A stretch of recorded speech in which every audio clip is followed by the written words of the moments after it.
국회의장실에서 저를 만났는데 그때 증액과 관련된 부분, 경기 활성화 내수진작을 위해 했던 우리 측의 요구사항과 정부의 방안을 내놔봐라 라고 했더니 하나도 내놓지 않았습니다. 어떻게 이런 분이 경제수장으로서 역할을 한다고 볼 수 있습니까? 저한테 요구했던 건 뭐냐면 예비비를 2조 1천억을 올려달라 그러더라고요. 다른 경기 활성화를 위한 어떤 증액도 요구하지 않았습니다. 예비비 2조 1천억을 올려달라. 나중에 알고 보니까 계엄문건이라는 게 있었죠. 그때 경제부총리한테 윤석열이 준 계엄문건에 1, 2, 3이 있었는데 1이 뭐였냐면 예비비를 최대로 확보해라. 그 문구가 있지 않았습니까? 최상목이 어떠한 증액안도 가져오지 않고 나한테 예비비 2조 1천억만 올려달라고 했던 그 황당한 요구가 지내놓고 보니까 오로지 내란 속에 윤석열의 예비비 확보, 비상계엄, 불법계엄을 유지하기 위한 그 예산 확보에만 목을 메고 있는 이 분이 이 어려운 경제를 책임진다고요? 썩은 감자입니다. 네, 안녕하십니까. 오늘 기자간담회 사회 맡은 원내대변인 강유정입니다. 먼저 박찬대 원내대표님의 모두 발언 있겠습니다.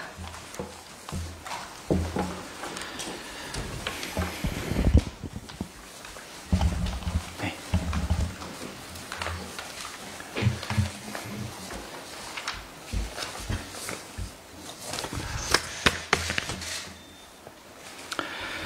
경남과 경북, 울산 등지에서 산불이 확산되면서 정부가 재난사태를 선포했습니다. 산불 진화 과정에서 4분이 숨지고 여러분이 다치는 안타까운 일도 벌어졌습니다. 삼가 고인의 명복을 빌리며 유가족에게 위로의 마음을 전합니다. 아울러 다치신 분들도 속히 쾌유하시길 빕니다. 산림과 소방 등 관련 기관과 지자체가 가용한 자원과 인력을 총동원해서 산불을 진압하고 더 이상의 인명과 재산 피해가 발생하지 않도록 조치해 주시길 당부드립니다.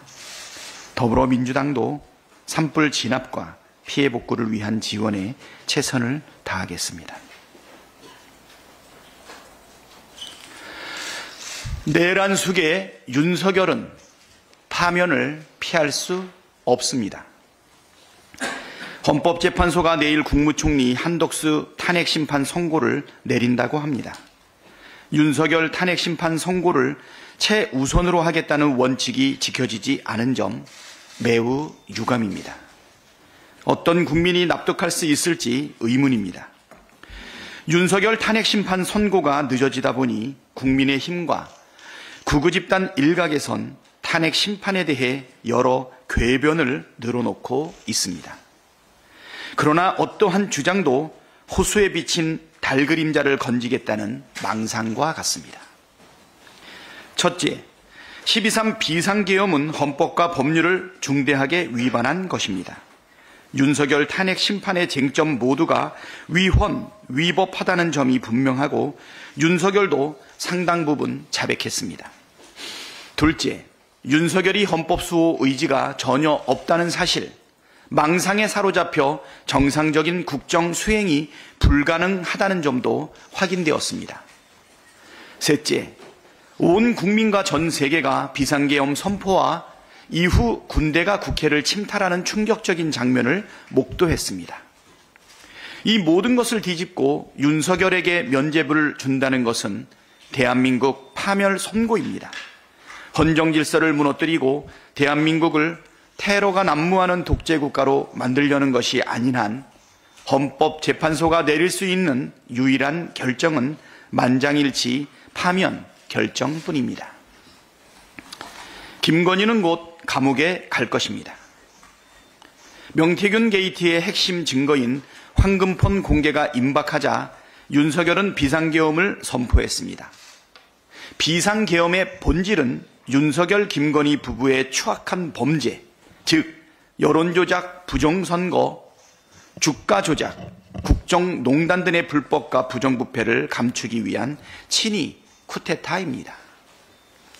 마음 같아선 지금 이재명 대표 쏘고 나도 죽고 싶다는 김건희의 말에서 드러나듯이 김건희와 윤석열은 집권 내내 정적 이재명 죽이기에 혈안이었고 급기야 수거대상 1호로 이재명을 꼽았습니다. 왜 그랬겠습니까? 가장 유력한 야권 대선 주자를 제거해야 정권 교체를 막고 자신들이 처벌받는 상황을 피할 수 있기 때문입니다.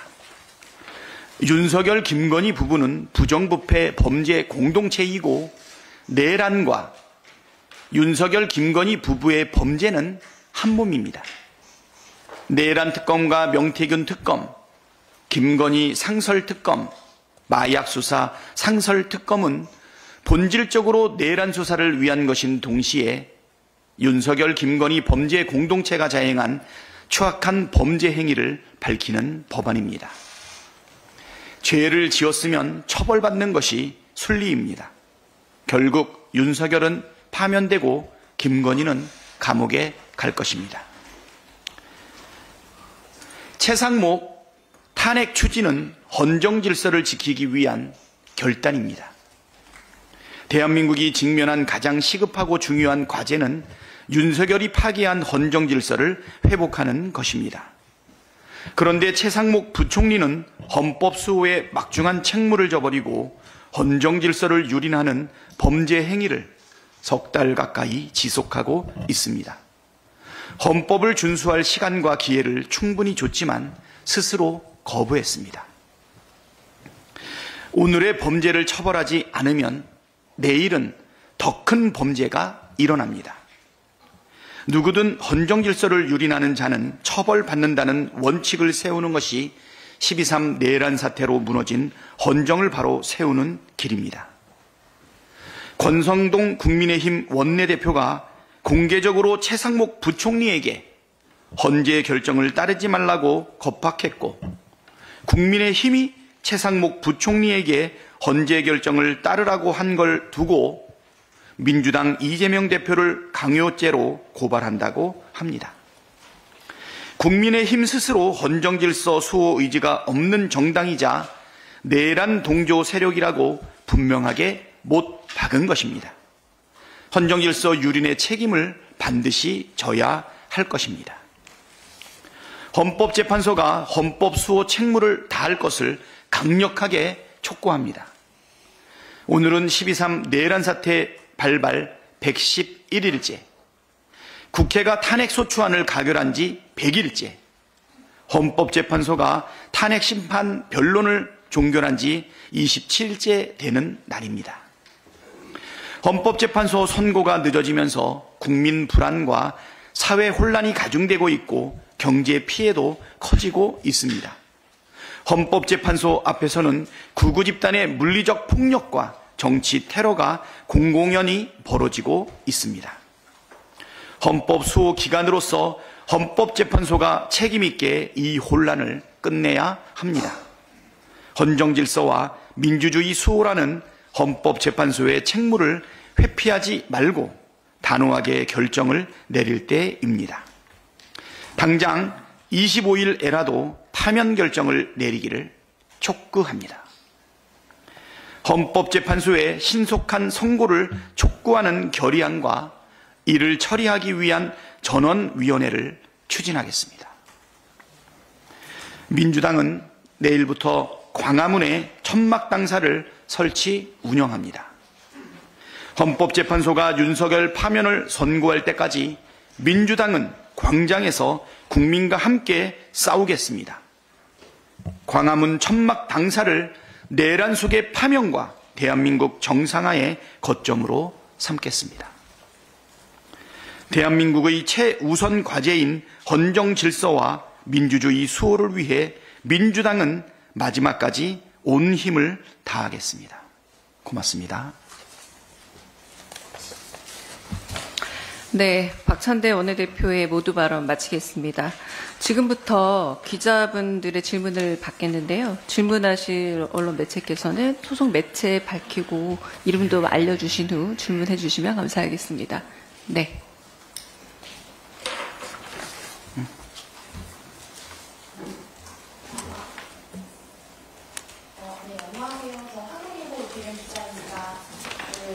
원내대표님 모두 발언은 잘 들었는데 25일이라도 파면 결정을 내려달라고 말씀하셨습니다.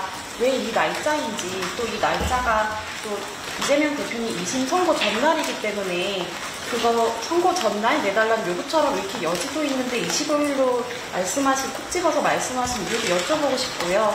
또 전원위를 추진하겠다고 하셨는데 그러면 25일이나 다음 주 중이라도 열리길 원한다면 언제 전원위를 열겠다는 건지, 그리고 전원위는 의장님의 동의가 필요한데 의장님과 상의는 된 건지 여쭤보고 싶습니다. 네. 왜 25일로 콕 집어서 이야기했나 했는데요. 두 가지 다 동일한 원칙입니다.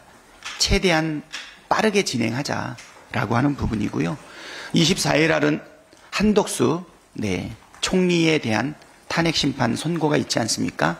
한날 두 개의 선고가 이루어지긴 어렵기 때문에 24일은 현실적으로 어렵다 판단이 들었고요. 그 다음 날인 25일부터는 언제든지 가능하다.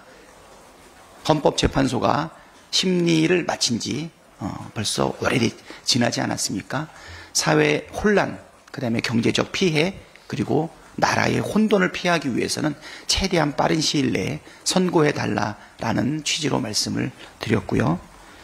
그다음에 전원위원회 관련해서도 이 부분에 대해서 헌재의 결단을 우리가 요구했지만, 그리고 헌재에게 촉구하기 위한 전원위원회의 필요성이 제기되었기 때문에 그것도 최대한 빨리 진행했으면 좋겠다, 이렇게 말씀드리고요. 지금 여야 간에 합의하고 의장님께 미리 정해져 있는 본회의일은 다음 주 수요일입니다. 아니, 목요일입니다. 목요일 이전에라도 빠르게 전원위원회가 열렸으면 좋겠다라는 심정이고, 그 다음에 의장실에는 이것과 관련된 의견은 전달한 상황입니다. 네. 지금 의장실에서는 이 부분에 대해서 내일 본격적으로 검토할 것이다, 이렇게 생각합니다. 네. 지금 다 알듯이 이제 헌정 질서가 무너지고 윤석열 파면에 대한 헌법재판소의 선고가 늦어지면서 국정이 좀 혼란하고 있습니다. 이러한 부분에 대해서 국회 차원에서 국회 전원위원회를 개최를 해서 대통령 탄핵 심판 즉시 선고 촉구 결의안을 상정을 해서 전원위원회에서 모든 위원들이 나와서 이 윤석열 파면과 관련된 헌법재판소의 파면 선고를 조속히 하는 길이 국회 정상화뿐만 아니라 나라 정상화, 경제를 살리는 부분이기 때문에 국회 차원에서 전원위원회를 개최하겠다, 이 말씀을 드리는 거고요. 전원위원회 개최 요구는 주요 의안에 대해서 제적의원 4분의 1 이상의 요구가 있으면 가능합니다. 그런 차원에서 국회의장에게 저희들이 제안을 좀 먼저 드렸다는 말씀 드리겠습니다. 네. KBS 김청룡입니다. 네. 최상목 대통령 권한대행에 대한 탄핵을 한덕수 국무총리와 관련 없이 진행하겠다, 최대한 빠르게 진행하겠다고 하셨는데, 그럼 그간의 의장실하고 좀 협의는 있었는지, 저희가 언제쯤 발의될 거라고 예상하면 되는지요? 네. 예, 최상목 탄핵안은 금요일날 저희가 발의를 했죠. 첫 번째 열리는 본회의에서 보고가 되고 24시간 이후 72시간 이내에 사실은 의결을 해야 되기 때문에 최대한 빠른 시일 내에 탄핵안이 가결될 수 있도록 저희들은 최선을 다하고 있고요. 이 부분도 역시 의장실하고 본회의 날짜 잡는 것과 관련해서는 지금 논의 중에 있다, 이렇게 말씀을 드리고요. 그 다음에 이제 한덕수 총리에 대한 탄핵 심판과 최상목에 대한 부분은 분명히 독립적이고 별개의 문제다. 뭐 한 가지만 덧붙여서 말한다면, 최상목 탄핵 사유가 한덕수하고는 비교되지 않을 만큼 굉장히 막중하고 더 큰 헌법 위배 사안들이 누적되어 있다, 이렇게 말씀드리겠습니다. 네, 다른 질문 또 받겠습니다. 네. 네, 전자신문 최희창입니다. 지금 25일 얘기는 하셨는데 사실상 지금 이 대표 2심 이후에 윤 대통령 탄핵 심판이 이어질 가능성이 좀 큰 상황인데, 좀 어떤 경우에 따라서 재판 결과에 따라서 여론 향방도 크게 좀 바뀔 것으로 예상이 됩니다. 혹시 원내 전략을 좀 어떻게 좀 생각을 하고 계신지 좀 말씀 부탁드립니다. 글쎄요, 뭐 저는 이재명 대표 26일에 있을 공선법 2심 선고에서는 뭐 무죄를 확신하고 있고요. 네, 1심과는 다르게 2심에서는 무죄가 날 것으로 지금 생각을 하고 있습니다. 거기에 따라서 뭐 가정하지 않고 있고요. 뭐 다른 부분에 대해서 그에 따른 전략도 지금 우리가 발표할 때는 아니다 이렇게 생각합니다. 네. 네. 저 동아일보 이진웅입니다. 두 가지 있는데, 첫 번째는 그 전원위원회가 어떤 뭐 구속력을 가지거나 좀 실효성이 있는 것인지가 궁금하고요. 두 번째로는 그 조금 전에 우리 3040 여야 의원님들이 그 연금개혁에 반대하는 기자회견을 냈고, 거기서 나온 내용이 연금 특위에 3040 과반 투입해야 한다. 그리고 국고 투입을 공식화해야 한다. 이런 주장들을 하셨는데, 이런 주장들을 추후에 이제 민주당 차원에서 구조개혁 논의할 때 어떻게 반영할 것인지. 네. 일단 뭐 연금 결정과 관련된 부분은 정말 18년 만에 이루어진 결단이었다 이렇게 생각이 되고요. 전쟁의 포화 속에서 피운 꽃이고 열매다 이렇게 생각이 됩니다. 다만 청년위원들의 여러 가지 우려라든가 내용에 대해서는 제안에 대해서는 저희가 상당히 긍정적으로 생각하고 있고요. 앞으로 있을 연금특위에서 이런 부분들이 어떻게 반영될지 지혜를 충분히 모으고 청년들의 의견도 적극적으로 반영하겠다 이렇게 말씀을 드리겠습니다. 연금 기금이 고갈되는 것에 대해서 젊은 세대들이 많이 걱정을 하고 있는데요. 국민의 노후 자금을 보장하기 위한 연금의 건전한 운영과 수익력 개선 등 요구되고 있는 것, 그 다음에 구조개혁 다 요구되고 있겠지만 재정 투입과 관련된 부분도 사실은 전면적으로 검토할 필요가 있다라는 것에 대해서는 구조개혁과 함께 이 부분은 반영을 할 거고요. 구조개혁과 관련된 연금특위가 시작되기 전에 뭐 방향이라든가 결론을 내리기는 상당히 어렵지 않나 이렇게 생각이 됩니다.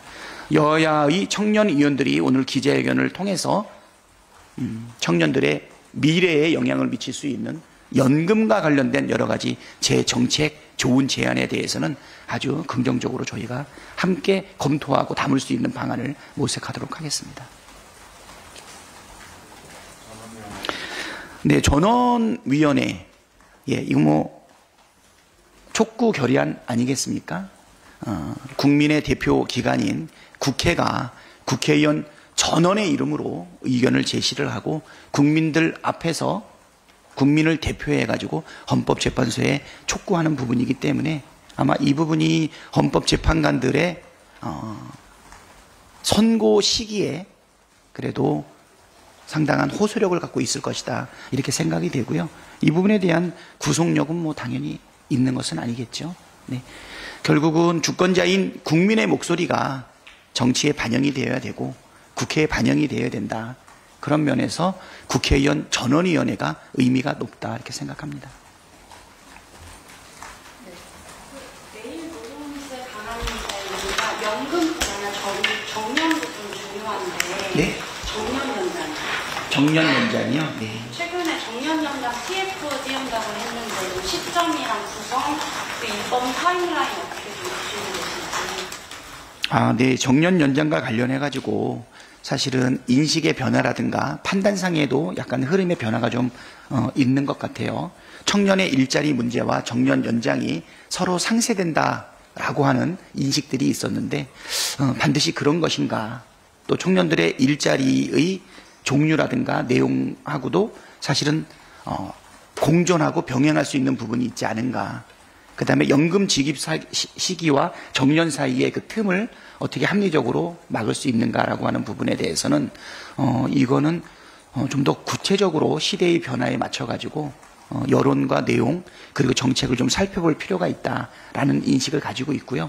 지금 뭐 구체적인 일정은 지금 제가 말씀드리긴 좀 어려운 것 같습니다. 네. 네,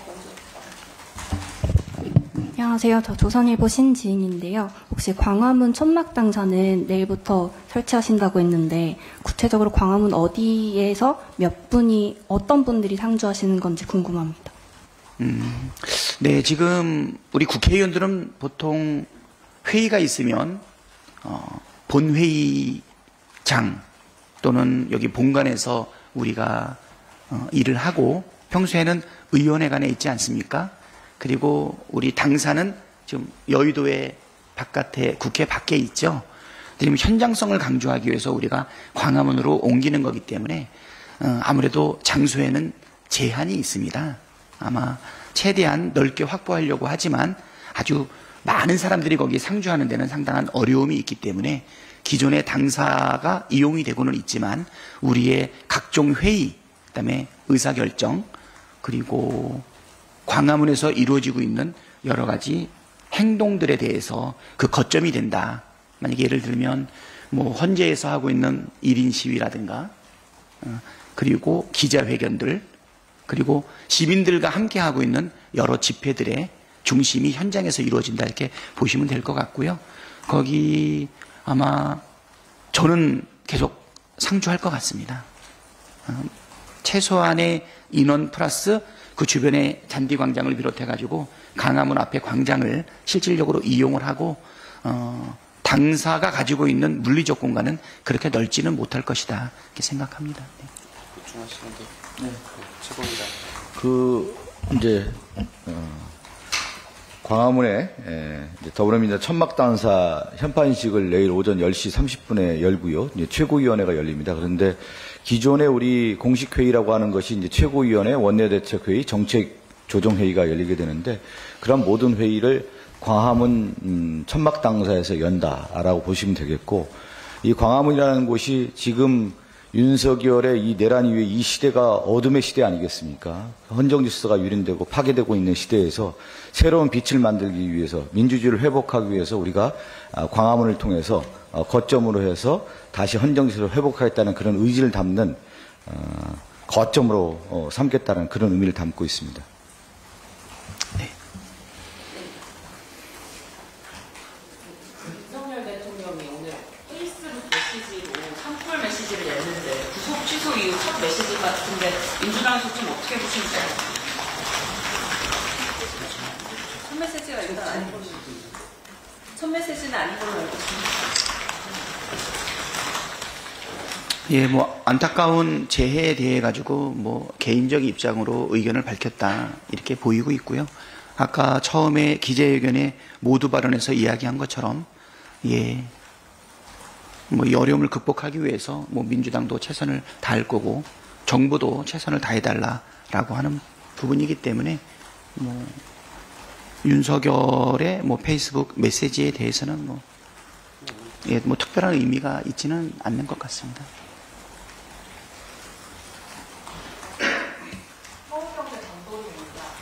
오늘 도보행진 안 하시는 이유랑 언제까지 안 하시는 건지.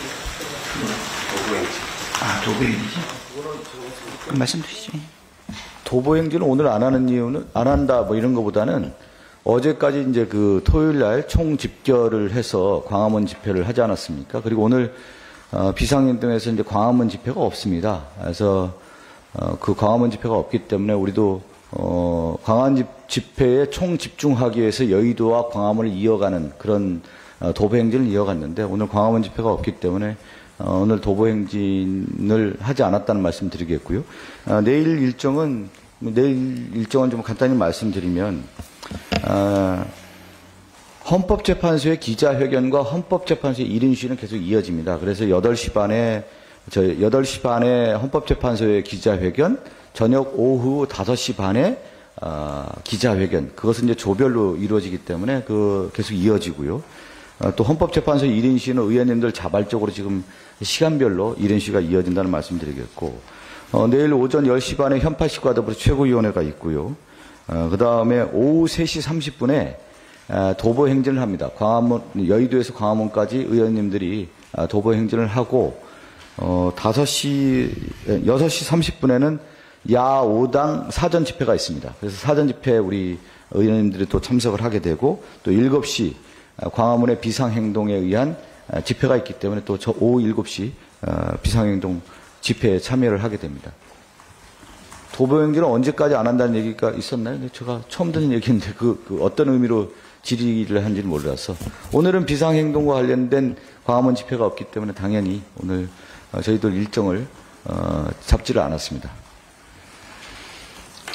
아래 또 질문 있으실까요?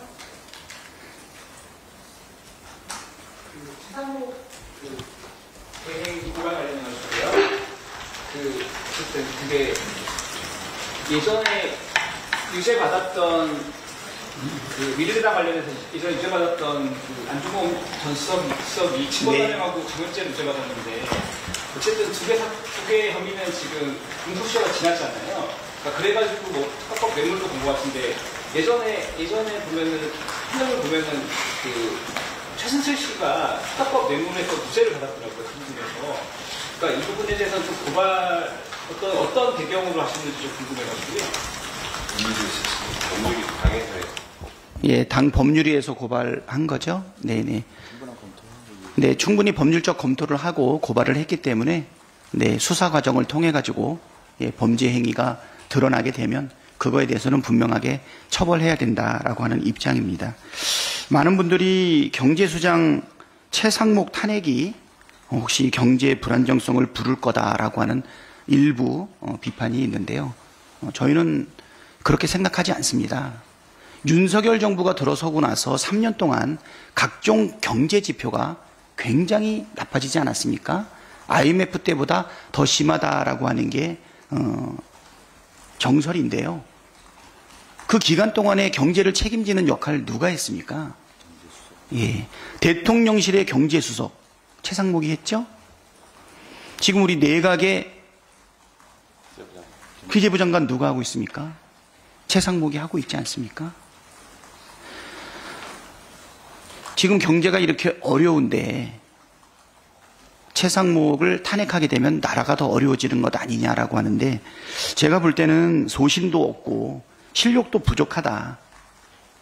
무능하다라고 하는 것이 증명되어 있는데 헌법 위배 사항도 너무 많고 내란 동조를 뛰어넘어서 헌법 위배 사항이 이렇게 많은 사람한테 기재부 장관이라는 이유로 그 자리를 유지하게 하는 게 우리나라 경제를 위해서 좋을 것인가? 저는 절대 그렇지 않다고 생각합니다. 이 어려운 때에 경제 공동체를 위해 가지고 씨감자를 남겨놨는데 그 씨감자를 살펴보니까 썩어 있어요. 어떻게 해야 됩니까? 감자 가만히 해서 썩은 감자를 꺼내야 되지 않겠습니까? 나는 기재부 장관이기 때문에 경제를 생각해서 탄핵하면 안 된다라고 하는데 헌법 위배죄에 대한 탄핵 당연히 요구되고요. 경제 수당으로서도 무능력이 입증된 썩은 감자는 가만히 해서 분리해야 된다. 이렇게 생각이 됩니다.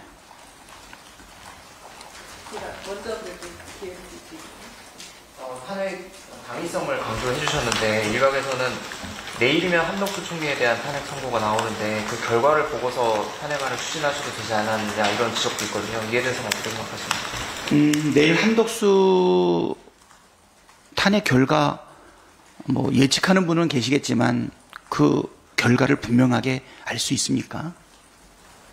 물론 정무적 판단이라는 것이 어느 정도 합리적인 범위 안에서는 여러 가지 요소를 고려해 가지고 결정해야 되겠지만 한덕수의 결과와는 독립적으로 이루어진다 이렇게 보면 될 것 같고요.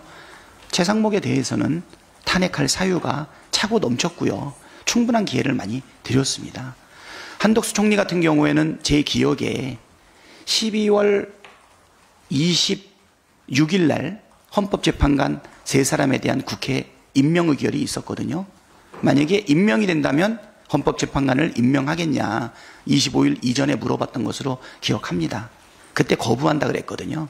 그래서 그때 우리가 참았고 그리고 나서 실제로 의결이 이루어졌는데도 임명을 할 건지 물어봤을 때 그때도 거부를 했기 때문에 다음 날인 12월 27일 날 우리가 탄핵한 것으로 기억하고 있습니다.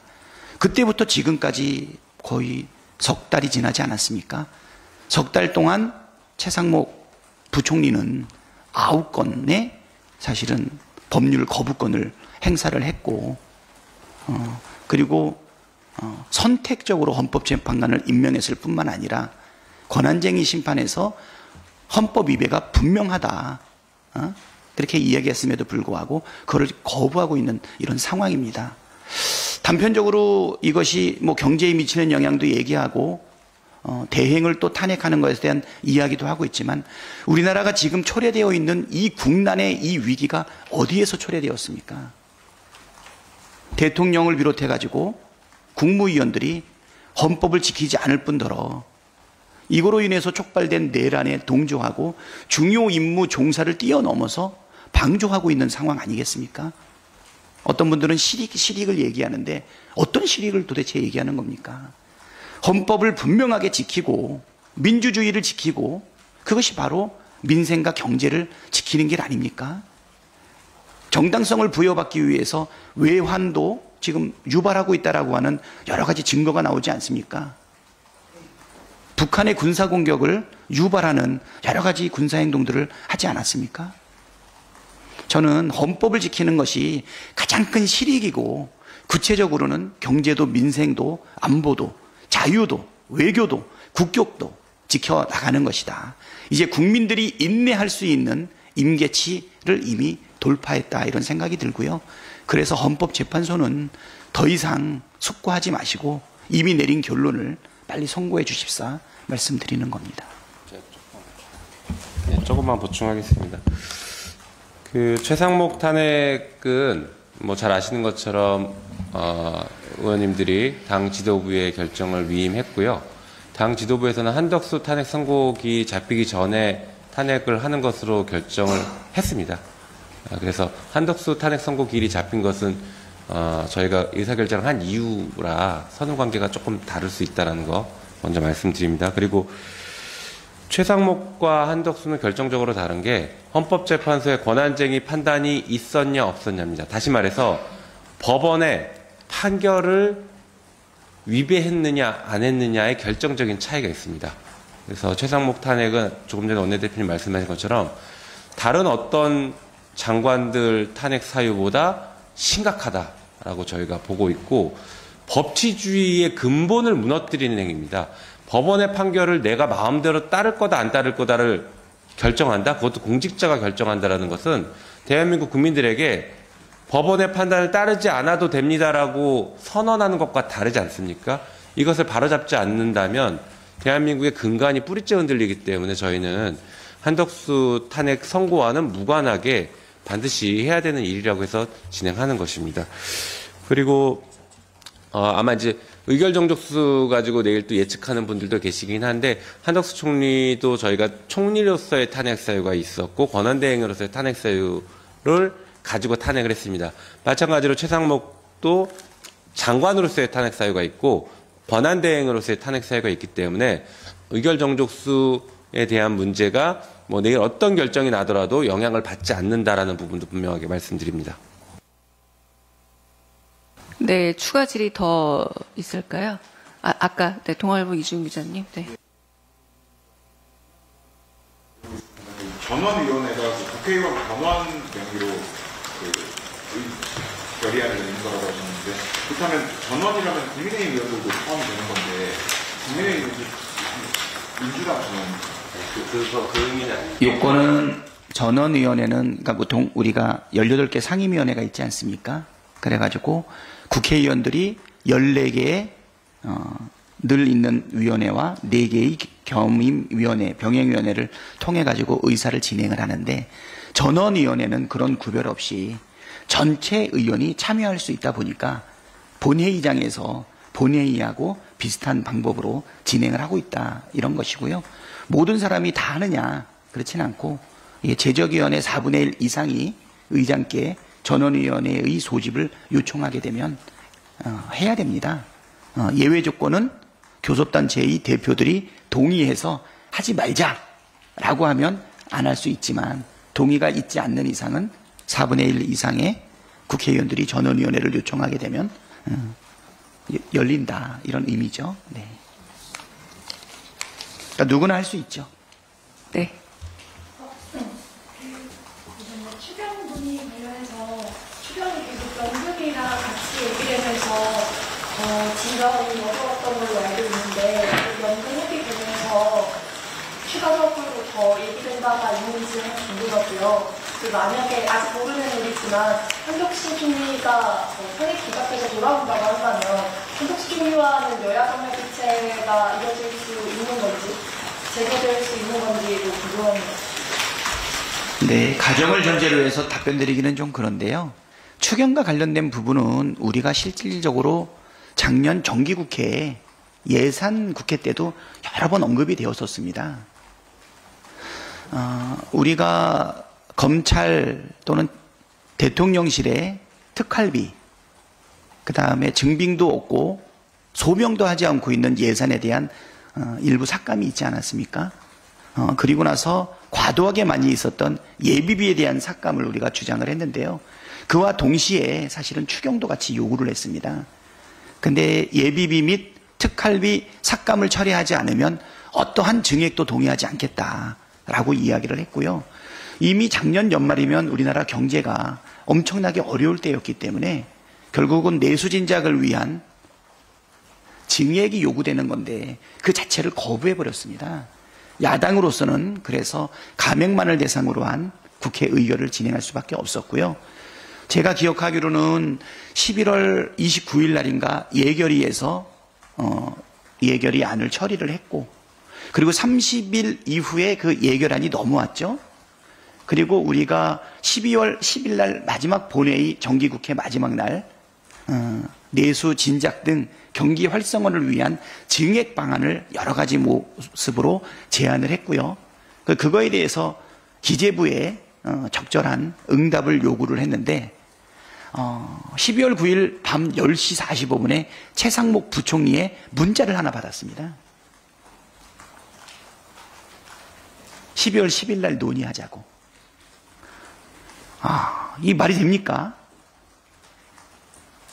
12월 10일 날 의결만 남아있는 상황에서 어떻게 보면은 경제 회생을 위한 증액 부분이죠. 근데 이제 우리가 정기국회가 끝나고 나서 25년도 회계가 시작이 되면 이제는 살릴 수 있는 방법은 추경밖에 없어요.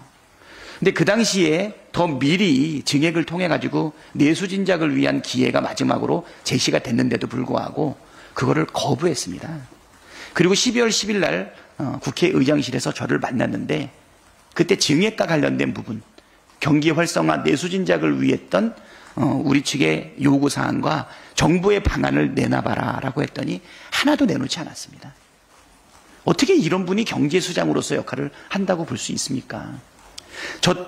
그때 저한테 요구했던 건 뭐였냐면 예비비를 2조 1천억을 올려달라 그러더라고요. 다른 경기 활성화를 위한 어떤 증액도 요구하지 않았습니다. 예비비 2조 1천억을 올려달라. 나중에 알고 보니까 개헌문건이라는 게 있었죠.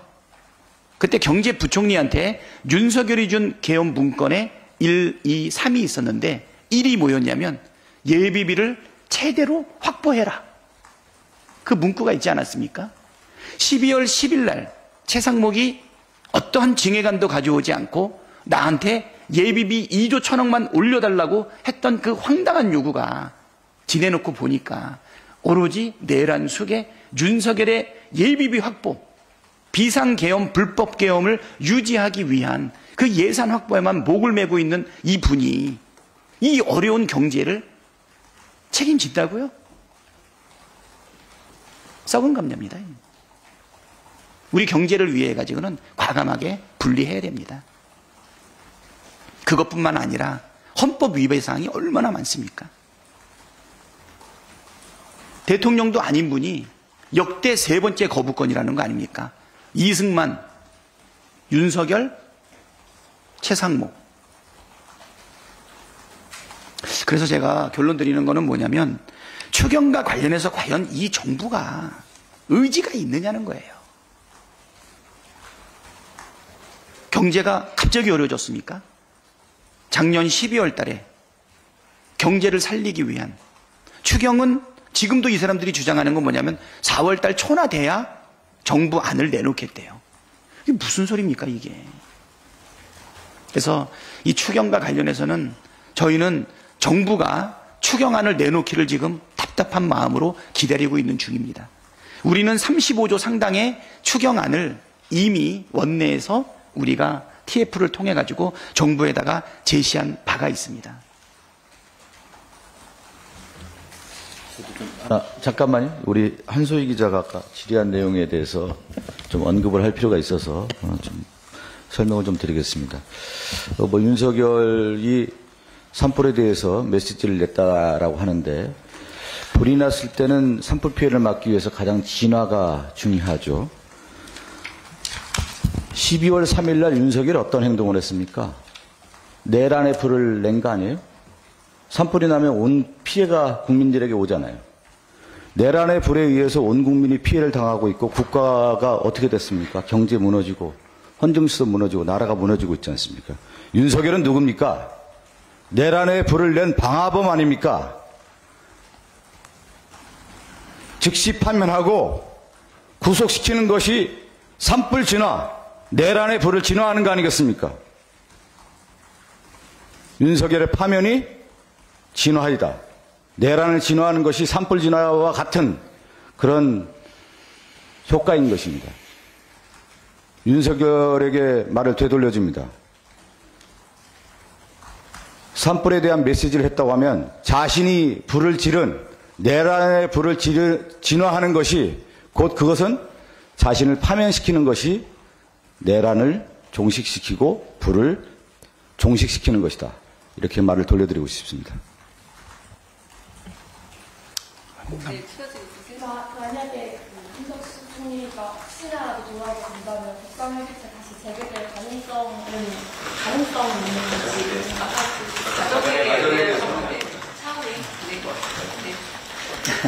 이번 주를 이제 이른바 사법 슈퍼위크라고 전망을 하는데, 이번 주 주요 선고들 어떻게 예상하시는지, 또 그에 대한 원내 전략은 또 어떻게 되시는지 여쭤보죠. 아까 처음에 질의가 좀 있었습니다. 물론 상황에 따른 전략은 나올 수는 있는데, 작전을 미리 말씀드리기는 어렵겠죠. 네. 그리고 26일 날 있을 본선거, 공선법 2심, 그거는 검사의 무리한 기소가 아마 사법부의 2심 판결을 통해 가지고 아마 무죄로 나올 걸로 저희는 확신하고 있습니다. 네. 이 정도 마치시죠. 자, 마지막으로 한 말씀을 좀 드리도록 하겠습니다.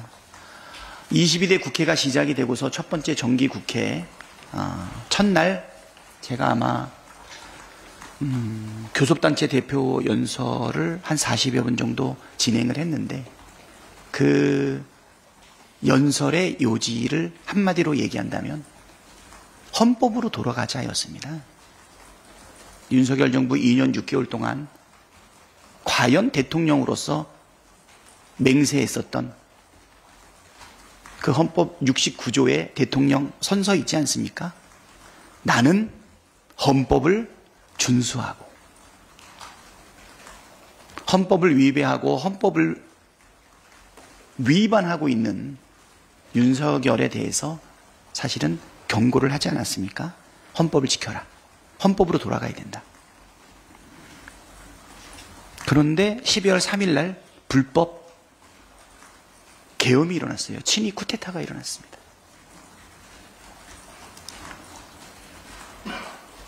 안톤 체호프의 총이 생각납니다. 1막은 헌법으로 돌아가자고 민주당의 원내대표가 국회 연설을 했는데, 그게 1막이었다면 2막에서는 친위 쿠데타에 의한 불법 계엄이 일어났습니다. 이제는 마무리해야 되지 않겠습니까? 3막에서는 윤석열이 파면됨으로 인해서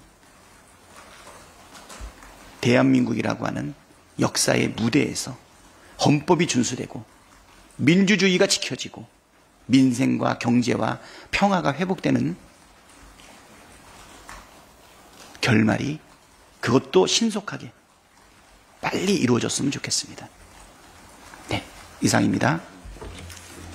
네, 이상 오늘 기자간담회 마치도록 하겠습니다. 참여해 주신 언론 여러분 감사합니다.